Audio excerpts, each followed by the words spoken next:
చదువులవుతూనే కలల సౌధానికి రెక్కలు కట్టుకుని ఎగిరిపోవాలన్న కలలు ఇప్పుడు మసకబారుతున్నాయి. డాలర్లు సంపాదించాలని, అక్కడ ఉన్నత విద్య అభ్యసించాలని ఎన్నో ఆశలు పెట్టుకున్న వాళ్ళు డీలా పడిపోతున్నారు. ఇందుకు ఒకే ఒక కారణం వీసా తిరస్కరణ. ఖచ్చితంగా వచ్చేస్తుందని నమ్మకం పెట్టుకుని అంతా సిద్ధం చేసుకున్నాక పిడుగులాంటి వార్త వినిపిస్తోంది. కేవలం ఉద్యోగుల పరిస్థితే కాదు, విద్యార్థులు ఇదే సమస్యను ఎదుర్కొంటున్నారు. అమెరికా వీసా విధానం వీసాపై నమ్మకాన్ని కోల్పోయేలా చేస్తోంది. భారతీయుల వీసాలు ఎక్కువ మొత్తంలో రిజెక్ట్ అవుతున్నాయి. అటు టెక్ సంస్థలు కూడా క్రమంగా ఆశలు వదులుకుంటున్నాయి. అసలు వీసాలు ఎందుకు రిజెక్ట్ అవుతున్నాయి? ఇకపైన పరిస్థితులు ఇలాగే కొనసాగుతాయా? వీసా రాలేదని యువ వైద్యురాలి బలవన్ మరణం సమస్య తీవ్రతపై ఏం సూచిస్తోంది? ఈ అంశాలు వివరంగా తెలుసుకుందాం.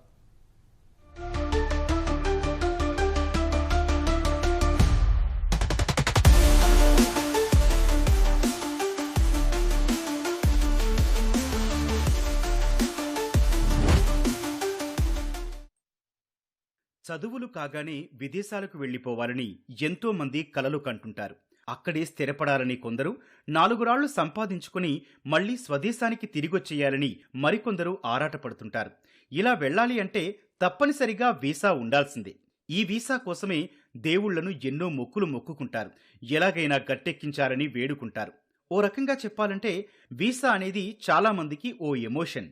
వీసా అప్లికేషన్ పెట్టి ఇంటర్వ్యూకి వెళ్లి వచ్చి రిజల్ట్ తేలేంత వరకు ఎంతో కంగారు పడుతుంటారు. అయితే ఈ కంగారు ఇప్పుడు మరీ ఎక్కువైపోతోంది. ఎంతగా అంటే వీసా రాలేదని ప్రాణాలు తీసుకునేంతగా. గుంటూరుకు చెందిన ఓ వైద్యురాలు అమెరికా వీసా రద్దయిందన్న కారణంతో బలవన్ మరణానికి పాల్పడ్డారు. హైదరాబాద్లోని తన నివాసంలో నిద్రమాత్రలు మింగి ప్రాణాలు తీసుకున్నారు. అమెరికా వీసాల జారీలో నిబంధనలు కఠినతరమయ్యాయి.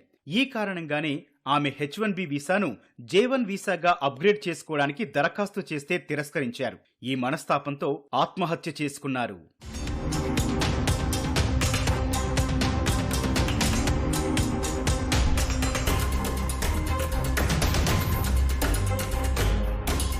ఈ విషయం లోతుగా మాట్లాడుకునే ముందు కొన్ని లెక్కలు చెప్పుకోవాలి. ఇటీవలే విడుదలైన మన్హట్టన్ ఇన్స్టిట్యూట్ రీసెర్చ్ రిపోర్ట్ ప్రకారం భారత్ నుంచి అమెరికాకి వలస వెళ్తున్న వారు అగ్రరాజ్య జీడీపీకి కావలసినంత మేర సహకారం అందిస్తున్నారు. 3 దశాబ్దాల లెక్కల ఆధారంగా చూస్తే సగటున ఓ భారతీయుడు కనీసం $1.6 మిలియన్ మేర అప్పు తీర్చేందుకు పరోక్షంగా అమెరికాకి సహకరిస్తున్నాడు. అంటే ఆ మేర అక్కడి ఆర్థిక వ్యవస్థకు ఊతమందిస్తున్నారన్నమాట. అందుకే చైనా సహా ఇతర దేశాలతో పోల్చి చూసినప్పుడు భారతీయులకిచ్చే వీసాల సంఖ్య చాలా ఎక్కువ ఉంటుంది. అయితే ఇదంతా గతం. ఇప్పుడు ఆ దేశం ఈ దేశం అనే తేడా లేకుండా వలసలపై చాలా ఖచ్చితంగా ఉంటోంది ట్రంప్ సర్కారు. అమెరికా ఫస్ట్ నినాదంతో ఈ నిబంధనలు చాలా కఠినతరం చేసేసింది. అందులో ముఖ్యంగా చెప్పుకోవాల్సింది ఏంటంటే H1B వీసా దరఖాస్తు ఫీజుని $1,00,000 పెంచడం.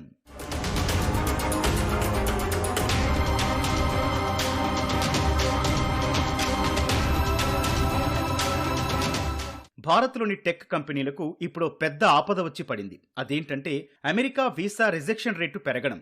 National foundation for America policy NFAP ప్రకారం HCL America, LTI Mindtree, Cognizant, cab Gemini సంస్థల్లో ఈ ఆర్థిక సంవత్సరంలోనే 2.8% మేర వీసాలు తిరస్కరణకు గురయ్యాయి. అదే అమెజాన్, మైక్రోసాఫ్ట్, గూగుల్, మెటా తదితర అమెరికా సంస్థల్లో ఈ రిజెక్షన్ రేటు 1% కన్నా తక్కువగా ఉంది. ప్రొడక్ట్ బేస్డ్ కంపెనీల్లో ఈ సమస్య కాస్త తక్కువగానే ఉన్నా అవుట్సోర్సింగ్ సంస్థలకు కష్టాలు తప్పడం లేదు. వీసా విధానంలో చాలా మార్పులు తీసుకురావడం, ఖర్చులు పెరగడం లాంటివి ఇందుకు కారణాలుగా ఉన్నాయి. NFAP లెక్కల ప్రకారం భారతీయుల వీసాలే ఎక్కువగా తిరస్కరణకు గురవుతున్నాయి. ముఖ్యంగా H1B వీసాల్లోనే ఈ రేట్ ఎక్కువగా ఉంటోంది. ఫలితంగానే అప్రూవల్స్ తగ్గిపోతున్నాయి. ఈ ఆర్థిక సంవత్సరంలో 7 భారతీయ సంస్థల లెక్కలు చూస్తే మొత్తంగా 4,573 వీసాలు మాత్రమే ఆమోదం పొందాయి. 2024తో పోల్చి చూస్తే ఇది 37% తక్కువ.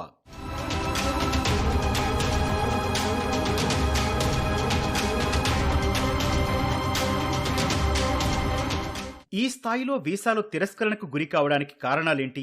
ఈ అంశంపైనే చాలా పెద్ద చర్చ జరుగుతోంది. ప్రాథమికంగా చూస్తే మాత్రం అమెరికా ఫస్ట్ నినాదం ఇందుకు కారణం. అమెరికా ఉద్యోగులకే ఎక్కువగా ప్రాధాన్యతనివ్వాలన్న ట్రంప్ విధానాలతో భారతీయులకి డిమాండ్ తగ్గుతోంది. అదే సమయంలో రిమోట్ వర్క్ అనే ఆప్షన్ కూడా ఇస్తుండడం వల్ల వీసాల రిజెక్షన్ రేటు పెరిగిపోయింది. ఈ మధ్య TCS చీఫ్ ఎగ్జిక్యూటివ్ ఒకరు మీడియాతో మాట్లాడుతూ కీలక విషయం చెప్పారు. వచ్చే ఏడాది కొత్తగా H1B ఉద్యోగులను హైర్ చేసుకునే ఉద్దేశం లేదని అన్నారు. అంటే US వీసాలపై సంస్థలు ఆశలు వదులుకుంటున్నాయి అనడానికి ఇదో ఉదాహరణ. రాను రాను మరికొన్ని కంపెనీలు కూడా ఇదే వైఖరిని అనుసరించే అవకాశం ఉంది.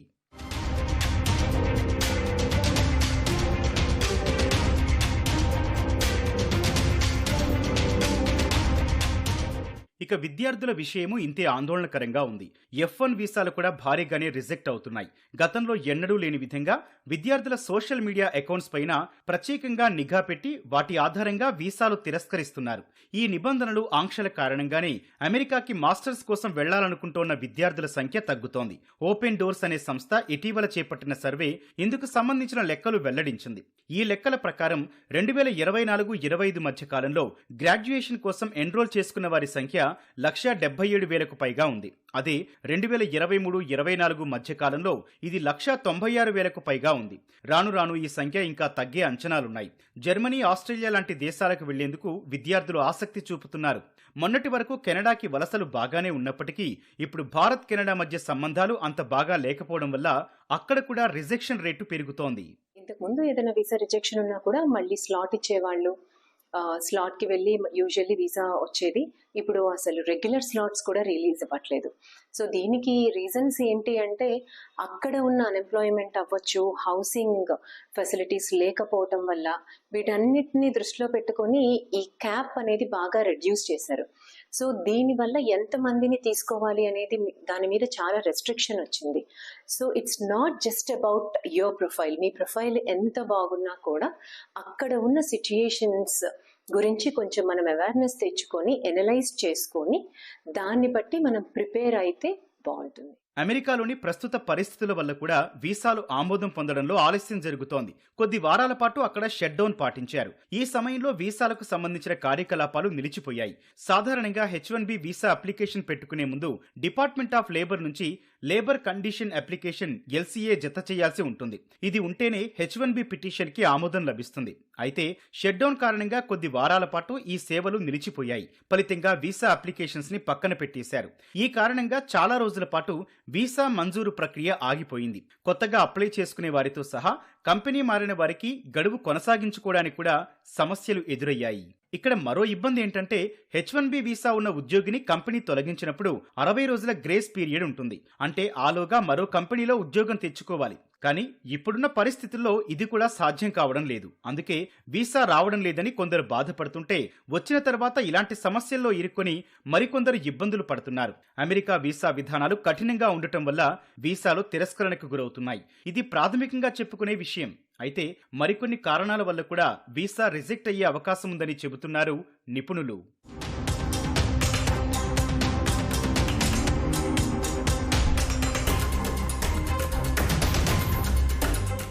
అప్లికేషన్లో ఏమైనా తప్పులు తలెత్తితే వీసా తిరస్కరణకు గురవుతుంది. చిన్న తప్పే కదా అని అనుకున్నా ప్రతిదీ సూక్ష్మంగా చూస్తారు. వ్యక్తిగత వివరాలు సరిగ్గా ఇవ్వకపోవడం, సపోర్టింగ్ డాక్యుమెంట్స్ అందించకపోవడం లాంటి చిన్న తప్పులు వీసా తిరస్కరణకు కారణమవుతాయి. ఐడి ప్రూఫ్ సరిగ్గా లేకపోయినా ఇదే సమస్య ఎదురవుతుంది. ఇక వీసా అప్రూవ్ అవడంతో ఇంటర్వ్యూది కీలక దశ. అడిగిన ప్రశ్నలకు ఆత్మవిశ్వాసంతో సమాధానాలు చెప్పాల్సి ఉంటుంది. ఎక్కడ కాస్త తడబడినా, అబద్ధం చెబుతున్నట్టుగా అనిపించినా వీసా రిజెక్ట్ చేస్తారు. గతంలో వీసా నిబంధనలు పాటించకుండా ఏమైనా ఇబ్బందుల్లో ఇరుక్కున్నా మళ్లీ అప్లై చేసినప్పుడు వీసా తిరస్కరణకు గురయ్యే అవకాశాలు ఎక్కువగా ఉంటాయి. ఈ ఏడాది ఫిబ్రవరిలో రాజ్యసభ వేదికగా కేంద్రం కొన్ని లెక్కలు చెప్పింది. వీటి ప్రకారం 2022 అక్టోబర్, 2023 సెప్టెంబర్ మధ్య కాలంలో అమెరికా మంజూరు చేసిన H1B వీసాల్లో 72.3% మేర భారతీయులకే అందాయి. 2024లో 4 లక్షల మందికి పైగా H1B వీసాల కోసం దరఖాస్తు చేసుకున్నారు. నైపుణ్యాలున్న వారిని ఎక్కువ మొత్తంలో రప్పించుకుంటోంది అమెరికా. ఈ కారణంగా అటు భారత్కి, ఇటు అమెరికాకి పరస్పరం ప్రయోజనం కలుగుతోంది. కానీ ఇప్పుడు ఆ పరిస్థితి తారుమారు కావడం వల్లే భారతీయులకు ఎటూ తోచడం లేదు. సరే, ఈ వడబోతలను వీసా వచ్చిన తర్వాత చిట్టచివరి గండం దాటాల్సి వస్తోంది. అదేంటంటే పోర్ట్ ఆఫ్ ఇంటర్వ్యూ. దీన్నే పోర్ట్ ఆఫ్ ఎంట్రీ అని కూడా అంటారు. అమెరికాలోని కస్టమ్స్ అండ్ బార్డర్ ప్రొటెక్షన్ చివరిగా ఓ ఇంటర్వ్యూ చేస్తుంది. ఇది ఇమిగ్రేషన్ లో ఓ భాగం. అమెరికాలో ఉండడానికి అనుమతి వస్తుందా రాదా అన్నది ఈ చివరి దశే నిర్ణయిస్తుంది. చాలా మంది ఇక్కడ తిరస్కరణకు గురై వెనుదిరిగి రావాల్సి వస్తోంది. ఇక్కడే ఓ ఉదంతం గురించి చెప్పుకోవాలి. కోల్కతాకు చెందిన ఓ మెడికల్ విద్యార్థి అమెరికాలో 4 వారాల పాటు అబ్జర్వర్షిప్ కోసం B1 వీసా కోసం దరఖాస్తు చేసుకున్నాడు. ఇంటర్వ్యూ కూడా బాగానే ప్రిపేర్ అయ్యాడు. కానీ ఇంటర్వ్యూలో చాలా సాధారణ ప్రశ్నలు అడిగి సమాధానాలు చెప్పిన తర్వాత కూడా రిజెక్ట్ చేశారు. కారణం అడిగే వీలు కూడా ఉండదు. ఇదంతా సోషల్ మీడియాలో పోస్ట్ చేసి తన గోడు వెళ్లబోసుకున్నాడు ఆ విద్యార్థి. ఇలా వెలుగు చూస్తున్నవి కొన్నే, కానీ ఇంకా ఎంతమంది ఆ వీసాల కోసం ప్రయత్నిస్తూ ప్రయాసలు పడుతున్నారు? మున్ముందైనా పరిస్థితుల్లో ఏమైనా మార్పు వస్తుందేమో మరి.